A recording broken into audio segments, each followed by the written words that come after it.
સવારે ઉઠો દુબઈમાં અને આવો તમને વ્યૂ જોવા મળે તો બતાવું તમને. જો આ વ્યૂ જોવા મળે તો સવારે મસ્ત સામે બીચ હોય. જો છે ને જોરદાર.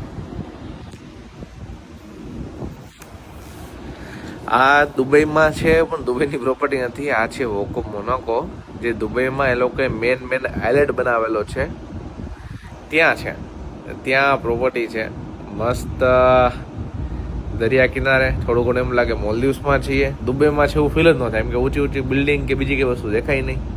જે દેખાય શું દેખાય તમને આવી રીતે બિલ્ડિંગ્સ. તો આ ખાલી હોટલની, અને સામે પછી આ બીચ ને એકદમ બીચ છે ને એકદમ ક્લીન, ને આવડો મોટો પાછો સ્વિમિંગ પુલ. ને દુબઈ આવો ત્યારે પ્રોપર્ટીનો પણ અલગ એક્સપિરિયન્સ કરો, બહુ મજા આવશે. મોર્નિંગ પણ મસ્ત, નાઇટ પણ મસ્ત, દિવસ પણ મસ્ત, એટલે ટ્રીપ પણ મસ્ત તમારી.